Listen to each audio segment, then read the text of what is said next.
All right. Hey, thanks for waiting there. We'll jump in. I know we got a lot to cover today. So yeah, just to start off, my name is Steve Loeppky. I'm one of the engineering managers here with Protocol Labs in the engineering research group. I'm called Big Lep, at least or on the internet, or at least on GitHub. And real quick, sometimes I get asked, where does that come from? That's a high school nickname for my best friend, who's now my brother-in-law. That's a different story. But I was a very late bloomer in high school, and so I think it emerged from an 8-inch growth spurt later on, and it has stuck. But honestly, I'll respond to anything. So again, just thanks for addressing me. I get to focus on some of the work here at Protocol Labs that's not as directly connected to Filecoin. So this is things like IPFS and libp2p and IPLD. Like I said, I'm one of the engineering managers, and that really translates to getting to be an encourager and wingman to a lot of the great people that we see around. Since I have your attention, a fun fact, best acquisition of 2022 was picking up a tandem bike. I can throw a third wheel behind that. Here's a picture of me with my kids somewhere in our neighborhood. That's how I get everyone to school. So if you want to get on that train, happy to share. I live in Seattle in the Pacific Northwest of the United States, but I am a child of the promised land, i.e. Canada to the north, and certainly when the Olympics are on, I bleed Maple Leafs.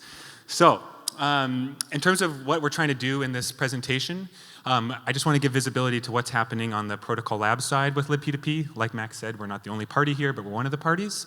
Also hopefully give clarity to what you can expect from that team. And at the end, we'll talk a little bit more about the roadmap and at least how we're planning to apply our efforts towards libp2p. And really a presentation like this is a good forcing function to make sure that we actually document some of the things that I'm going to talk about so it gets in a place more durable. So thanks for letting me use this as an excuse to do that. Okay, some of the people, you probably might recognize some of these faces. Many of them are here. On the Go side, we have Martin, who will be presenting later today. He leads that effort. There's Julian, who wasn't able to make it. We have Marco, who we already acknowledged is not here. Marco is a special case in that he makes commits across multiple implementations, most recently in Go and JS, but has contributed to Rust as well, and maybe some others. On the JavaScript side, we have Alex, or Aching Brain, who's already done a couple of great presentations here this weekend, and he is supported by some engineers from ChainSafe, particularly Cayman and Marin, who are involved in all of our maintenance efforts. And then on Rust, we have Max, we've got Elena, Thomas, Zhao, again, multiple people there. So those are our core engineers. Then there's a host of people kind of behind the scenes really supporting to make this effort happen as well, with Laurent and Pioch leading the test ground effort and getting that rebooted, at least from PL's vantage point. We've got Danny. I don't know if Danny is here, but he's been engaging a lot on our docs for libp2p. And I want to give a shout out to Little Bear Labs, who has been part of the community more the last, I guess during this year, helping on things like test ground and the WebRTC transport, which we'll be hearing about. And then, yeah, certainly some management end, hopefully providing service with myself and Elliot, who's not able to make it, and again, Prithvi, who has done a lot of the organizing. So that's the people. But before moving on, I do want to make it clear, like, that may have looked like a lot, but really a lot more is needed. More people are welcome. That doesn't, that can mean employment with us, but there's also a lot of opportunity outside of Protocol Labs. So if you have great ideas, or you want to just even be involved in the maintenance efforts, like there's various funding options, please come and talk with us. As you'll see in this presentation, one of our key goals is to be bringing more people in. We can't have the groups of people on that slide and others in the ecosystem being the only people who are holding up the project. We need more.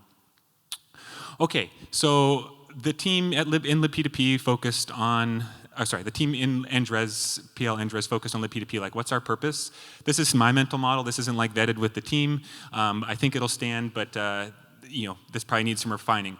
But it's really to ensure that libp2p is a solid foundation for Web3 to build on today.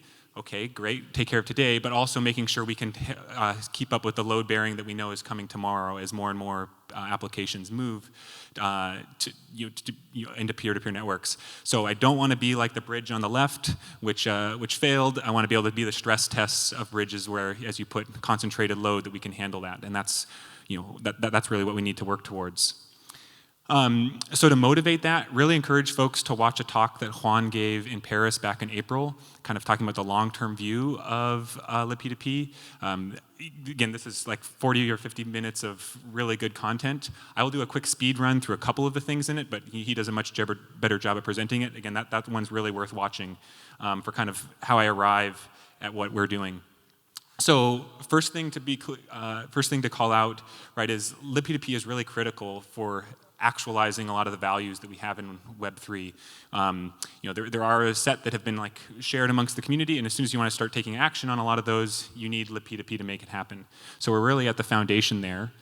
And as Max already shared, like libp2p is underpinning a lot of these great ecosystems, and so even if projects don't realize that they're depending on libp2p by building on Ethereum or IPFS or Polkadot or Filecoin, like you now have a libp2p dependency. So we have a lot of impact with this project.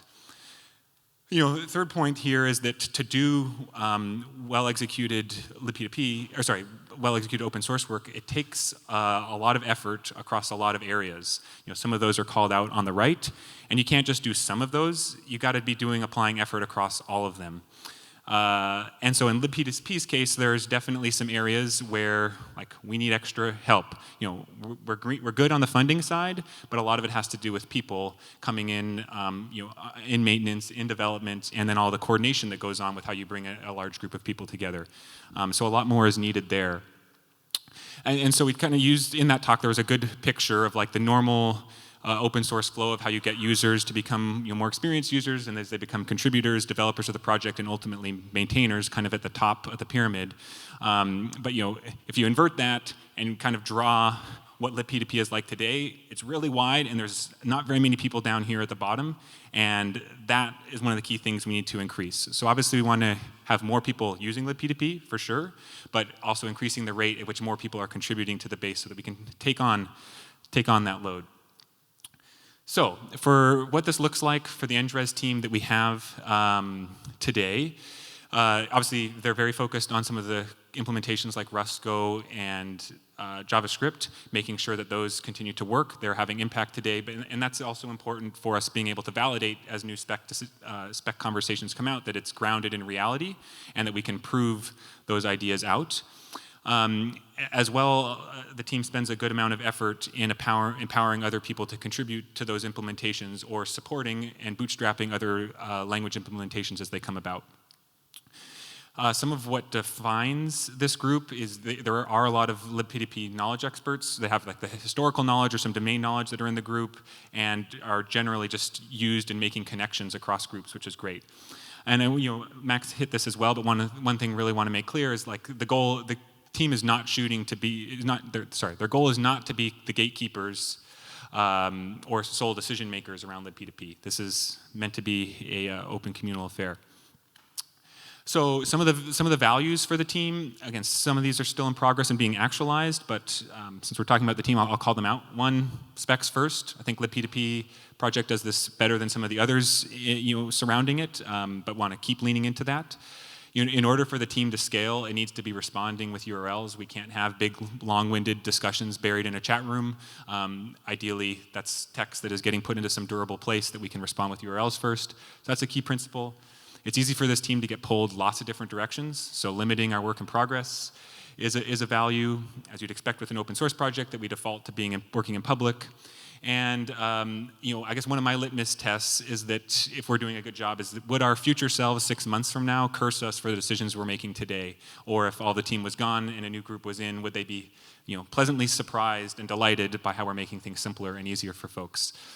So those are some of the guiding values.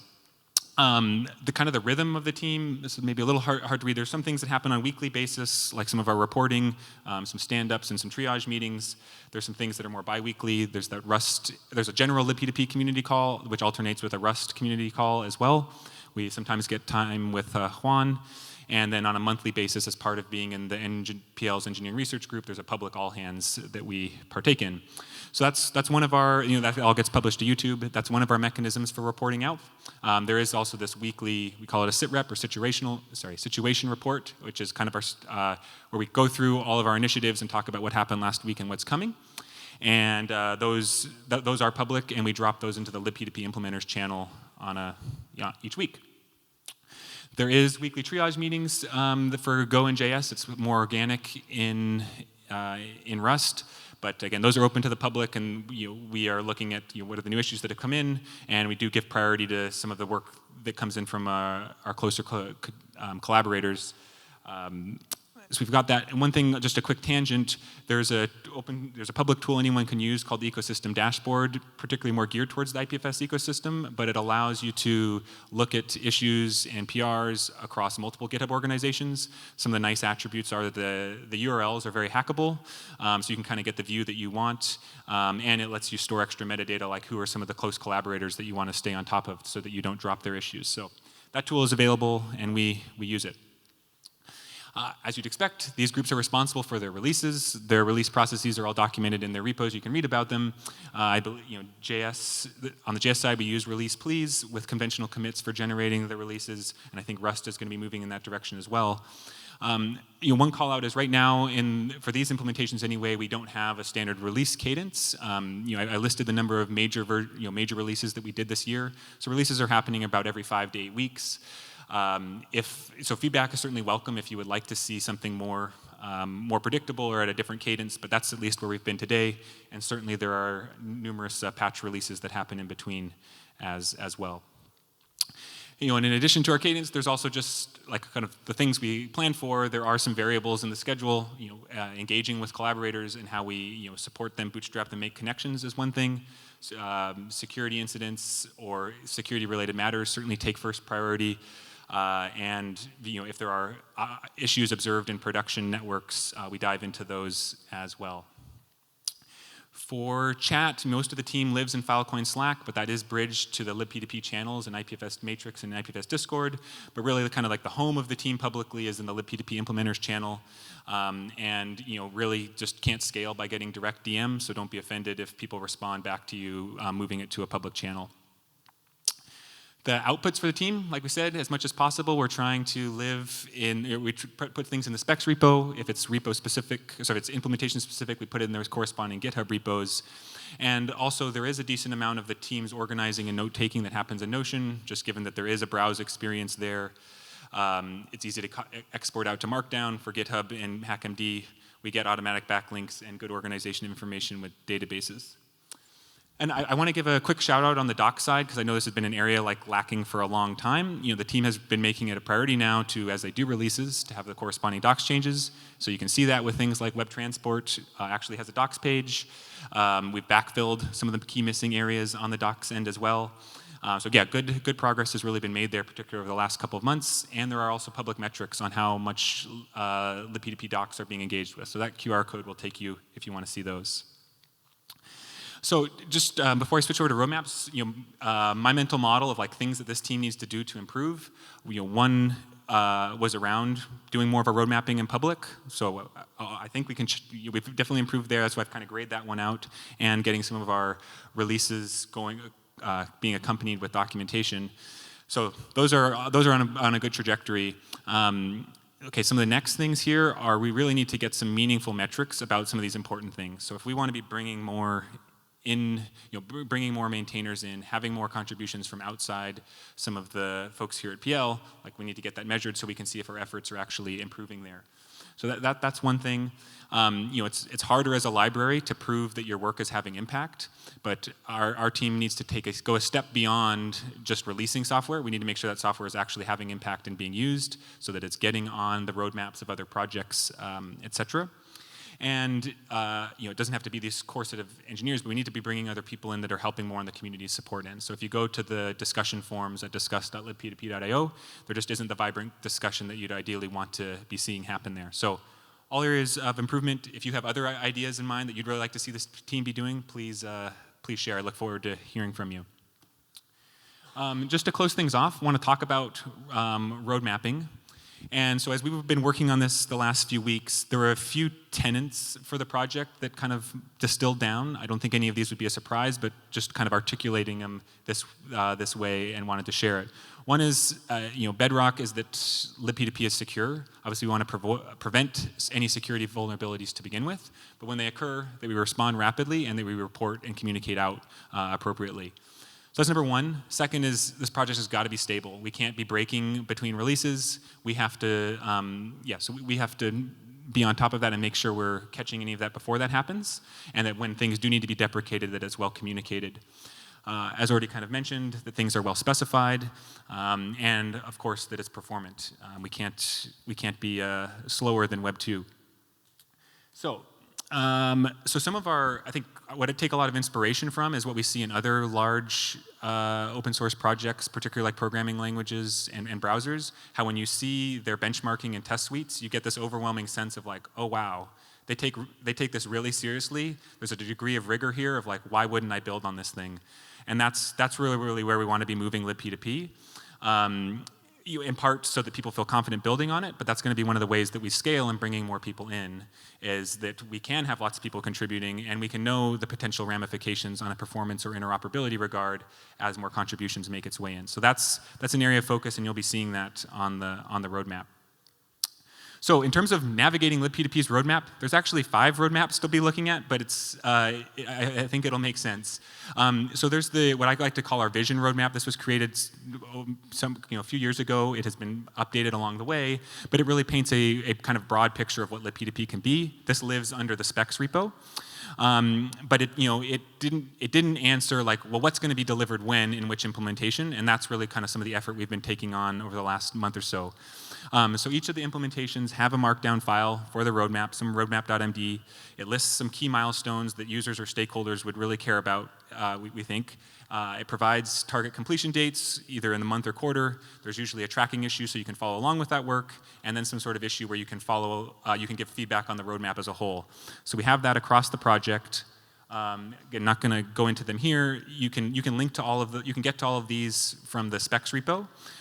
We have them for Go, JS, and Rust. But then also an important call out is we have a dedicated roadmap for libp2p's testing. This is in the test plans repo. Which we'll be be hearing some more about this, but this really complements what's going on in Go, Rust, and JS, and it really hits on the stability and performance tenets that I referred to earlier, and it's a shared priority across all the implementation teams.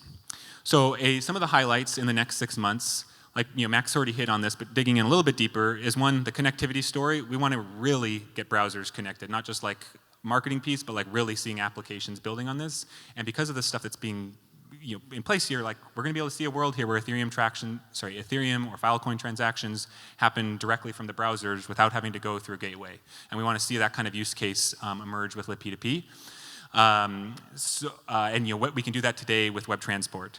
We also want to get WebRTC delivered, so we'll be seeing the browser to Go and Rust side by the end of the year, and then browser to browser in Q1 of next year. On the interoperability end, Max in his slide walked through some of the different modules or dimensions of libp2p. We need to make sure all those permutations work across all the implementations, across multiple versions. We've got some of that going between Rust and Go. We'll be getting to see that from Laurent later today, but we want to make that really robust, kind of moving more towards like browser-level test suites, and that there is a canonical dashboard that anybody can pull up to see this matrix of interoperability. So that's a major focus for the team here as well. And then on the performance end, there is some improvements on Go libp2p to reduce round trips that will be landing by the end of the year. Getting quick into to Rust will be landing, and then also adding it in the Node.js context for JS libp2p in Q1. And similarly, want to be able to have a dashboard that shows real-life network conditions of how libp2p performs compared to HTTP. So that's some of what's coming. It's not exhaustive. Please dig into some of the other documents I referenced. And with that, I'll say a huge thank you. Again, we're really glad you're here. And if you have any questions for me or any of the other maintainers, we look forward to chatting with you. Thanks a lot.